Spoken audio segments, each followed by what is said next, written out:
आज थिला शनिवार सकाळु सकाळु हबी को मोर खाइबार थिला माछ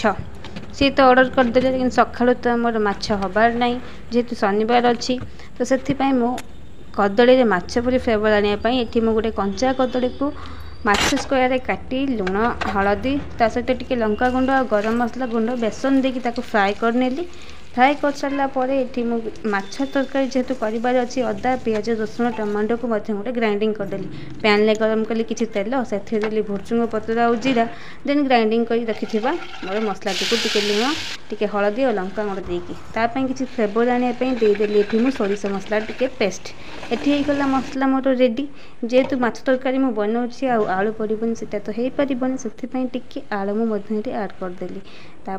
भाजिकी रखि कदली को मुझे आड करदेली देन फुटीगला से मुझे गरम मसला आउ टे धनिया पत्र हाँ माछ को तो काटिदेला हबी को देली।